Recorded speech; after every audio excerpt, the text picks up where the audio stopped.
My intention, beloved ones, is to share with you the process that I went through in order to come up with the project that's now being called Driving Cars, Planting Trees.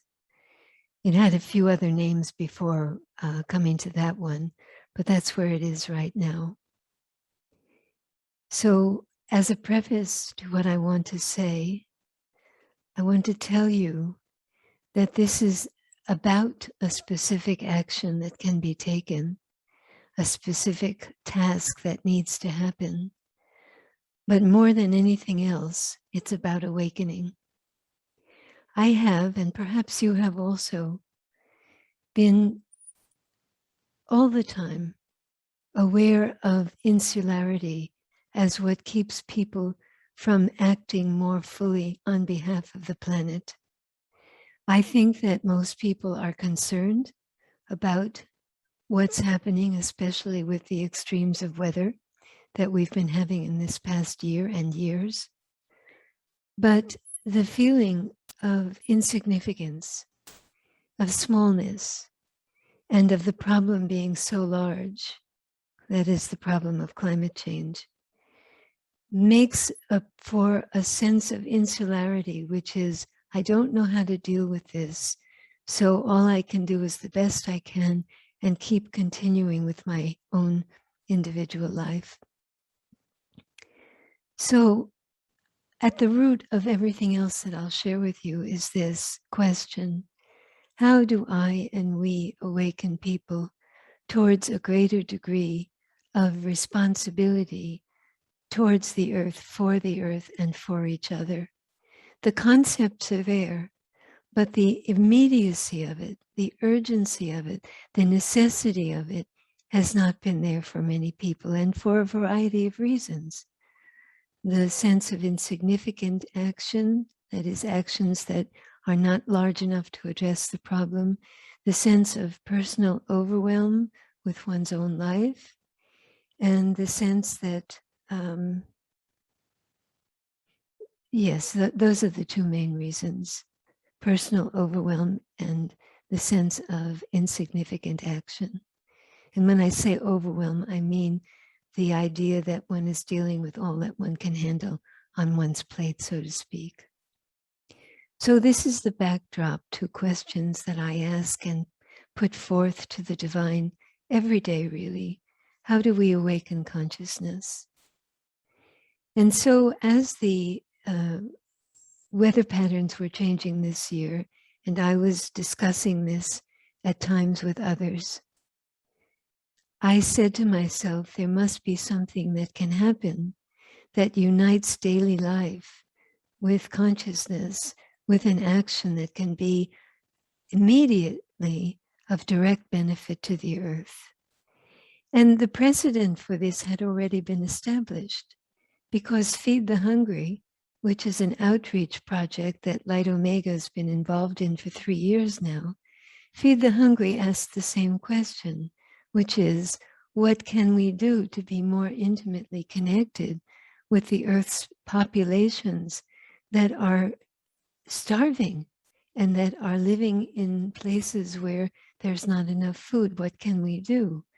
So the precedent for what we're talking about now was set with the Feed the Hungry project, which has now expanded somewhat and moved into a larger arena of helping organizations worldwide. It came to me that we needed to find an action that would unite daily consciousness with an intention to care for the earth, to care for other beings, and to be awake, mostly to be awake to a sense of responsibility. Responsibility is not all that's needed, because we want to be responsible. Most people want to be responsible, but because of the limiting factors I mentioned of feeling too insignificant or feeling too bogged down, it doesn't appear that there's anything much that we can do about huge social problems. This that came to me about the relationship between carbon emissions into the atmosphere and carbon sequestering through planting trees was an inspiration that came. And at first, I didn't think too much of it, except that it was an idea that seemed to have potential. But then those of the light became involved with it and made me aware that I was to continue with this project with Light Omega and extend it as much as possible. So what I offer to you is not only my own thinking about it, because that's not the case. It's the source of inspiration about awakening responsibility combined with the infusion of light that has come about through those of the light that want to see this happen. I imagine that for some of you, this came out of the blue, but some of you are also used to that with ideas and things that have happened that make me bring forward a project or a program suddenly that hasn't been talked about much before. This was like that. The inspiration infused by light became alive. And as it lasted more in my awareness and in the awareness of the few people I talked with about it, it gained more light. It gained more vitality. It gained more enthusiasm. Right now, where I am with this is that I want to share this with all of you. I want everyone who cares to be involved with this. I feel there's something that each of us can do to care and to bring our energy. This is equally important. This is not just about donations. To care and to bring your energy of light to what the intention of this project is. So I want to do this with you. I have the idea of setting up committees to do this and getting it together again for our next meeting. And also I have extended myself towards Sadhana Forest and Oroville, which would be the beginning place of distributing funds that would be come together. Sadhana Forest has someone who Matthew knows and those who have been to Oroville know, and I have gotten connected with to some degree. It's a place of great integrity, and they are currently planting trees and reclaiming land in Kenya and Haiti. The other aspect of Sadhana Forest that's important is that in the reclaiming of the arid land, of the unusable land, for tree planting, it fits in with the goals of Feed the Hungry as well, since it increases food production in these countries. So that's the project through Sadhana Forest and Oroville. And I feel that that's the foundation to start with. But there's more than that. There's much more than that. There's the sense of viability of this idea. The idea itself is not unique in the whole world of ideas. As someone pointed out, and it's true, the idea of carbon offsets has been plentiful worldwide. Many people speak of it. The idea of planting trees has been plentiful and increasing, but it's not enough. And it hasn't been put together with the need for spiritual awakening. That's the key, spiritual awakening and the sense of immediacy of bringing the earth into our daily life, bringing the consciousness into our daily life and distributing energy as part of that equation through the funding that we might do in these various places. I would like to share with you the committees that I imagine, because this is tangible, it's real. For those of you who are listening, maybe you can see yourself as being part of this. The first one involves a Sadhana Forest report that I would like to generate through a few people who would look more fully into the overall work of Sadhana Forest and come back to the larger group. And so we will all be more informed about the work it's doing, especially in Haiti and Kenya.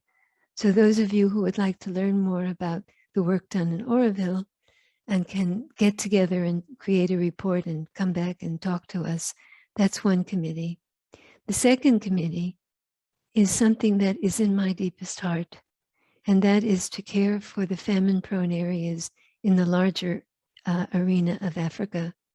There are so many people, beloved ones, so many who have been living with famine conditions and near starvation for decades, which is why often there's so much of a refugee problem coming from these countries, because people are so poor and they're so without the infrastructure to deal with the problem of drought and famine, which has been prevalent in many countries in Africa. I would like the second committee to look through the resources on the internet and find if there is another another distributing organization besides Sadhana Forest that would be one of integrity and that would have the same goals of planting trees, reclaiming land, and being involved with the people, not just the trees, but with the people of the communities that are being served, something that Sadhana Forest does beautifully. So the larger Africa Committee, or Africa, let's say, Africa Donor Organization, Distributing Organization, would report back to us about where else we might distribute funds that would deal with these greatly in need countries where famine is so tragic. And the third committee, and there's just three, would try and find the viable basis for coming to an equation of miles driven for trees planted. How much miles driven for trees planted do we want to set up? And what would be the average expectable, or average requested, not expectable, donation that we would like to receive from people? There's something that needs to be understood about this, beloved ones. The need for young seedling trees to grow before there's an equivalence between carbon sequestering and carbon emissions doesn't allow for an equality to take place at the beginning. So no matter what we ask for in the way of donations, there's not going to be an exact balancing. Trees have to get much larger. The estimate that I received from someone who gave me the fact sheet, was that they have to be at least 10 years old before there will be an equivalency between carbon emissions and carbon sequestering in terms of carbon poundage or tonnage being put into the air and taken out.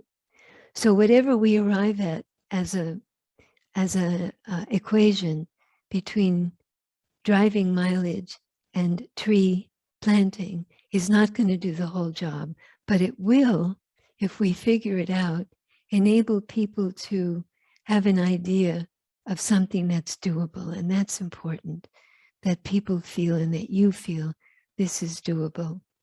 So let me say the three committees again, because I want you all to take part, and I would like to meet again in 3 weeks, if possible, 4 if not possible, to discuss this. The report about Sadhana Forest, for those of us who have not been familiar with it, the inquiry into finding another distributing organization in Africa.